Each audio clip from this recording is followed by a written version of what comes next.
Attention! All military operations on Skarn 4 are hereby suspended. By unanimous order of the Coalition Council, the zone is classified no fire. Any unauthorized presence will be considered an act of war. The transmission crackled through the outer layers of Thane Rourke's helmet. He didn't flinch. The jungle canopy above him breathed like a living beast, layers of mist pulsing between twisted branches. Heat shimmered against his armor as if the planet resented his presence. Skarn 4 wasn't welcoming. But neither was he. Thane crouched in the wreckage of a downed Vrellan scout skiff. It had been here for weeks, vines already weaving through its cracked hull.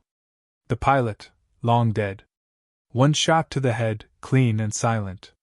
His work. Necessary. He adjusted the old Terran scope mounted to his railgun. It clicked softly, the kind of click that said he wasn't waiting for permission. No fire zone. He muttered, almost amused. Right after I land. Figures. Earth had been banished from Skarn 4 after the first mineral conflict. Too volatile, they said. Too unpredictable. The other species found humans useful as saboteurs, mercenaries, expendables, but never equals. Not here. Yet Thane had come anyway. Not for politics. Not for orders. For Ray. She had vanished 3 months ago during an unauthorized humanitarian drop, trying to evacuate a rebel village on the southern hemisphere. The Galactic Council declared her Kia. No remains recovered. No further action taken. But Thane didn't do. Abandonment. He rose slowly, scanning the dense forest ahead. Sweat ran down the curve of his spine. The air smelled of rot, ozone, and old blood, Skarn's native perfume.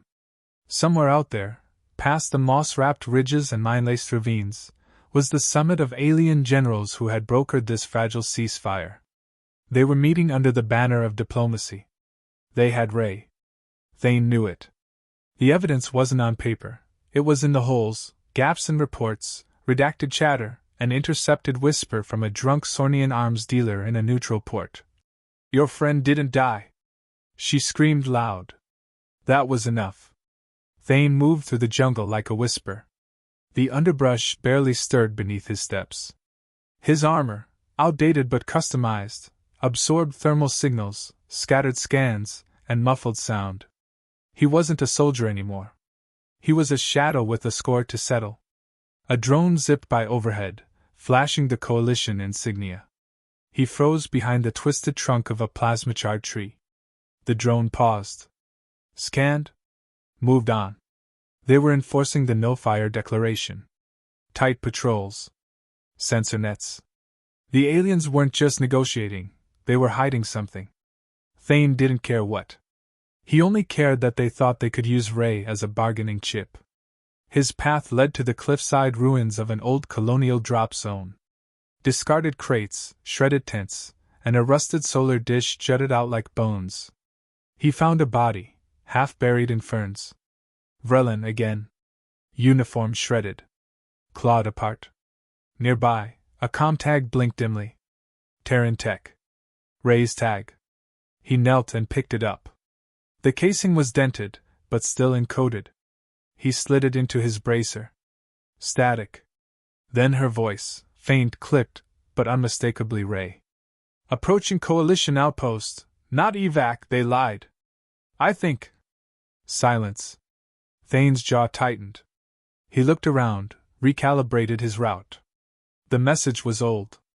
But not ancient. If her tag was here, then her trail had once passed through this place. He turned to leave, then stopped. A movement in the corner of his eye. A glint. He ducked just as a plasma bolt seared through the air, vaporizing the vine beside his head. He rolled, swung his rifle around, and fired once. A scream. He advanced on the source, low, tactical, eyes sweeping. The shooter lay gasping. Not a soldier. A civilian, barely more than a boy. Sornian, judging by the grayish-blue skin and gill-like cheek folds. Malnourished.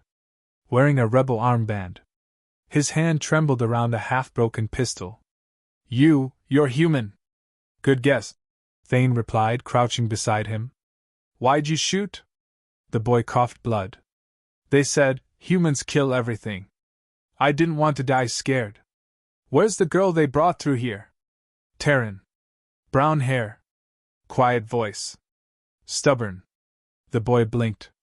She was taken north, to the Spire. They said the generals needed leverage. She's alive, or was, before the order. What order? Purge rebels. No fire zone's a lie. Thane nodded once. The boy's eyes fluttered. Gone. He stood, slipping the tag into a pouch. The Spire was the summit's site. Far deeper in Coalition territory. He was running out of time. From above, a new transmission began, broader, louder, translated in every major tongue. Any breach of Skarn 4's no-fire zone will be met with full retaliation. This is your final warning. Thane kept walking. Final warnings were for those who planned to stop. Thane crouched beneath a canopy of razor-leafed ferns, watching the patrol pass. 3 armored Relax soldiers, their spined shoulders hunched and plasma rifles ready, moved in practiced formation. The alien tongues they spoke crackled through his translator as clipped orders, none of them expecting trouble. After all, this was a no-fire zone. A lie. He waited until their footfalls faded, then moved, silent and sharp. The terrain here was treacherous, roots gnarled like arthritic fingers, mud sucking at his boots. He blended into the jungle with instinct honed by blood and betrayal. Each step brought him closer to the Spire and, if luck held, to Ray. But luck rarely held. He found the wreckage just before dusk, the remnants of a rebel camp. Charred tents. Scattered ration packs. Ash drifting like snowfall. The center had been glassed, either from orbit or close-range bombardment. Thane's stomach coiled. He moved through the remains, searching for anything human. Then he saw it. A steel pendant, half buried in soot. It bore a Terran military insignia and a scratch, just under the engraving, he made himself, long ago. Rays. The jungle around him faded. His ears buzzed. She'd been here. Recently. Footsteps behind him. He spun, weapon raised, only to find a figure half hidden by overgrowth. Not a soldier. She was short, alien, cloaked in stained robes. Her skin was pale green, with subtle bioluminescent lines running down her arms. She raised her hands, wide eyes locked on his rifle. Wait! I'm unarmed! She shouted, voice trembling. I'm not with them! Thane hesitated, then lowered the barrel slightly. Who are you? Axa, she said, edging into view. Medic. I helped the rebels before the generals cleansed this place. He eyed her warily. You were here when they came? Axa nodded. Not when they struck. I was out gathering supplies. When I returned, her voice caught. There were children here. It wasn't a battle. It was a warning. Thane didn't flinch. He'd seen warnings before. And Ray? He asked. The human? She saved me. Gave up her cover to get me out of a collapsed storage pit. She was captured because she didn't run. Thane stared at the pendant, fingers tightening. Where is she now? The Spire. They're using her to ensure silence. The summit begins tomorrow. After that. I don't think they plan to keep her breathing. Axa took a cautious step forward. You're here for her, aren't you? You're the shadow the generals are whispering about. The one already breaking the rules. Rules only bind those who wrote them. He muttered. Where's the fastest path in? Through the spine field. Dangerous, but least patrolled. He nodded, slinging his rifle across his back. Then that's the path. She tilted her head. You'll need a guide. He paused. Why help me? Because if the council hears what happened here, it might stop another purge. Ray believed that. Maybe I still do. Thane studied her. Young. Scared. But there was resolve beneath the fear. Stay close, he said. Don't slow me down. The spine field earned its name. It stretched like a fossilized sea, thorn vines rising like bone outcroppings, dripping acidic sap. Each step was calculated, each movement deliberate. The air reeked of decay and ozone. Why do humans fight so personally? Axa asked as they crept forward. The others bomb from orbit. You walk into the fire. Because sometimes justice isn't on the high ground, Thane said. Sometimes it's clawing through the dirt. Is that what this is for you? Justice? No, he said quietly. It's debt. Axa fell silent after that. Hours passed. Dusk melted into full night. Alien birds screamed in the distance. Somewhere far behind them, plasma fire erupted, another purge underway. They reached a ridge overlooking the spire. It was less a building, more a monument to hubris, tall and jagged, fashioned from blackstone and pulse glass. Flags of the attending species flapped in artificially sterile wind. Thane counted at least 6 entry points and 3 guard towers, their scanners sweeping the forest edge. Axa pointed toward the eastern wing. That's the holding wing. Delegates won't enter until dawn. We have until then. What's security like? Aggressive. They don't expect outsiders but fear internal betrayal. The generals have enemies even among themselves. Thane smiled grimly. Good. Distrust makes noise. I only need silence. He unslung a small device from his hip, an old Earth tech disruptor. Crude but effective. It would give them a short blind zone. Once I'm in, he said, you stay behind. If I don't come back. You will, Axa interrupted. He turned. Her eyes shone in the darkness, not with faith, but defiance. You're not the only one who's lost something, she whispered. I won't let them win again. He didn't answer. He didn't have to. He triggered the disruptor. A wave of distortion shimmered over the trees. Alarms blinked once on the towers, then went dark. No, he said. As they moved, Thane glanced once over his shoulder, at the burning jungle behind them and the fortress ahead. Tomorrow, the generals would meet for peace. Tonight, he would begin the war. The spire loomed like a blade driven into the planet's crust. As Thane scaled its eastern scaffolding under cover of darkness, the jungle murmured behind him, restless, as if it sensed what was coming. No alarms. No lights. Just shadows and silence, briefly gifted by the disruptor. It wouldn't last. He crept through a maintenance tunnel, rifle strapped to his back, a knife in hand. Combat wasn't the objective, yet. That would come later. For now, it was retrieval. Get Ray out. Burn everything else later. Inside, the corridors were hollow and cold, lined with reflective alloys designed to deter signal tampering. The alien architecture was needlessly complex, ornate symbols from a dozen species etched into the walls. Unity, they claimed. But Thane saw nothing but hypocrisy gilded in steel. He slipped past the guard posts, 2 Zarnak troopers, tall and horned, bored and inattentive. One quick jab of a neurodart each, and they were unconscious before their hearts could race. No hesitation. No noise. He advanced to the detention wing. Access required a retinal scan Zarnak based on the keypad's configuration. He returned to the fallen guard, extracted an eye with a practice motion, and pressed it to the scanner. It clicked open.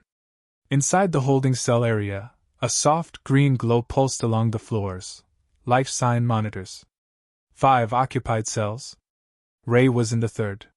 She was slumped in the corner, restrained at the wrists and ankles, her hair matted and face pale. Her lips were cracked, but her eyes, when they lifted, still held fire. Thane? She rasped, blinking through a fog of disbelief. He didn't answer. Just moved fast, cutting her free with a single sweep of his blade. She tried to stand, stumbled. He caught her. You always did take the scenic route, she whispered. You always did skip the extraction point. She laughed, hoarse, dry. Still have the pendant? He tapped the pouch on his vest. Still scratched where you said I'm impossible. Because you are. She leaned against him, weight light but familiar. You came all this way. I came because they lied. And now? Thane looked past her, toward the corridor where a faint alarm light had begun to blink. The disruptor's window was closing. Now we finish what they started. They moved through the spire like ghosts. Ray, though weak, never faltered. Every corridor brought her closer to strength, every memory rekindled like a spark. They're meeting in the central chamber at sunrise, she murmured as they ascended a freight shaft. All 12 generals. This isn't a negotiation.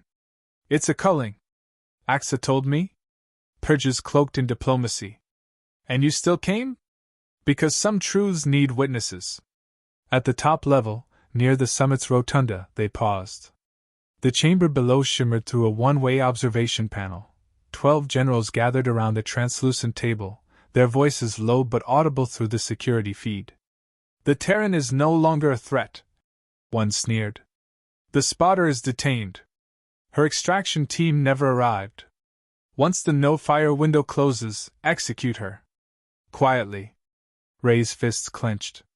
How poetic, she said bitterly. Murder in the name of peace. They think we're ghosts, Thane said. Let's haunt them properly. They slipped down to the control corridor adjacent to the chamber.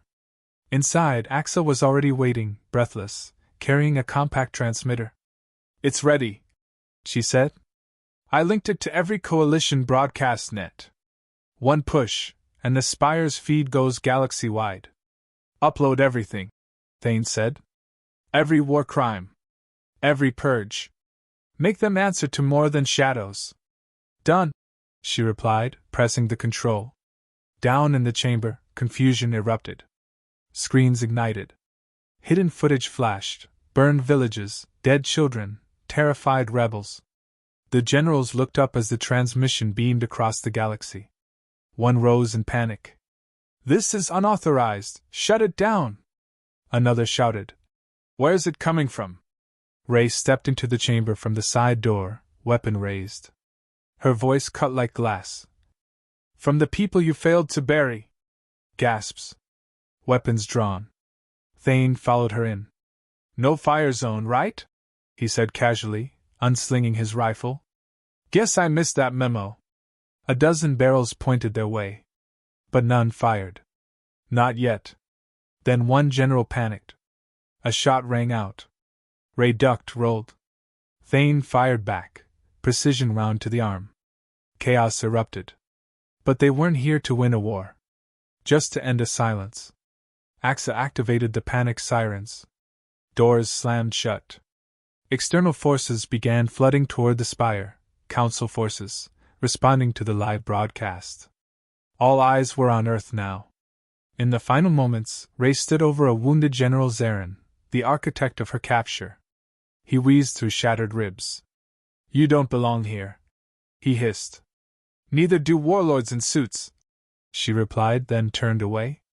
As Council enforcers poured in and the chamber fell under lockdown, Thane looked up through the shattered dome.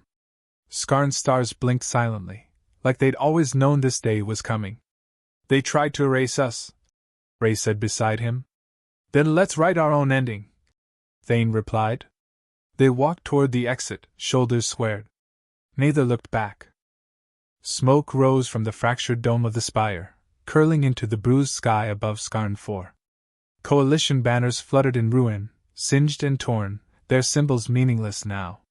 The summit chamber was no longer a theater of power, it was a crime scene broadcast to billions. Outside, Council enforcer dropships circled, sleek and silent, like vultures waiting for the last heartbeat. But they were too late to stop what mattered. Thane Rourke stood in the hollow of what had once been the most secure stronghold on the planet. Beside him, Ray leaned on her rifle, still bruised, still burning with purpose. Axa crouched near the central console, eyes wide, disbelief etched into her face. It's done, she said softly. The whole galaxy saw it. The purges. The lies. Everything. They'll try to bury it, Ray muttered. They always do. Not this time, Thane replied, his voice low, steady. Truth doesn't rot like bodies do. It spreads. Heavy boots echoed down the eastern corridor. Council security units, this time bearing the insignia of independent oversight, not military allegiance, flooded into the chamber. Their commander, A sharp-featured Iliari female with crystalline eyes scanned the room without speaking. She looked at Thane. We received the broadcast. Command wants to know who authorized it. We did, Ray said, stepping forward. Under Section 8 of the Interstellar Justice Accord. Whistleblower Protocol. You'll find it buried in your Constitution, just above the articles your superiors forgot to erase. A pause. The commander's lip twitched. You humans, she said, not unkindly. You never asked for permission. We don't ask for forgiveness either, Thane answered. The commander nodded. Understood. She turned to her units. Secure the spire. Detain all surviving delegates. Begin triage and evidence logging. Full chain of custody recording. They moved quickly. Methodically. The same system that once turned a blind eye now documented its own rot. It was slow justice, but it was justice nonetheless. Ray exhaled, long and ragged. It's not enough. It's a start, Axa said, her voice firmer than before. Thane watched her with new respect. She had crossed a line most species wouldn't dare, to expose their own kind for the sake of the voiceless. What will you do now? He asked her. Stay, she said. Help rebuild what they tried to erase. Ray gave me that choice. Now I'll use it. He nodded once. Make them remember. That's all that matters. The next day, news feeds across the galactic network flooded with clips from the spire. Subtitles in 100 languages. Screen grabs of Ray facing down warlords. Still frames of Thane, weapon drawn, standing against injustice alone. Some called them terrorists. Others called them saviors. But no one ignored them. Earth's representative on the council issued a short statement. We did not authorize this operation. But we will not apologize for it. The statement went viral. A week later, Thane stood at the edge of the landing platform, the jungle below glowing with bioluminescent life. Ray sat beside him on a battered crate, chewing on a protein bar with the same stubborn calm she had always carried. You leaving again? She asked. I don't belong in front of cameras, he said. You do. And yet, she grinned, you're the face of 100 rebellions now. Then they're looking at the wrong man. She leaned back, watching the sun rise through the canopy. It feels strange, she admitted. Winning. Or something close to it. This wasn't a victory, he said. It was a reminder. To who? He met her gaze. To everyone who thinks silence means surrender. And to those who think humans can be bullied into obedience. Think they'll ever trust us again? I don't care if they trust us, he replied. Just as long as they remember what happens when they lie to us. A shuttle landed softly behind them, dust rising in lazy spirals. Evac detail. Time to disappear. Axa approached, handing Ray a sealed data core. Everything from the spire. Unedited. If they try to rewrite history, this will correct it. Ray clutched it tight. We'll keep it safe. You should, Axa said. Because next time, someone else may need to remember what you did here. She looked to Thane. You're not what I expected, human. I get that a lot. They shook hands. Then Thane turned and stepped onto the shuttle ramp. Ray hesitated, glancing back at the spire one last time, its scorched edges, its broken windows, its silence now filled with consequence. She followed. As the shuttle lifted, the jungle of Scarn 4 grew smaller beneath them. The damage, the scars, the justice, it all receded into distance. But something lingered. A reputation. Not one born of conquest or speeches, but forged in blood, defiance, and unshakable loyalty. In the dark corners of the galaxy, they would whisper his name. Not out of worship, but out of fear. He didn't fight wars. He ended them. They declared silence. But Earth had already sent its echo.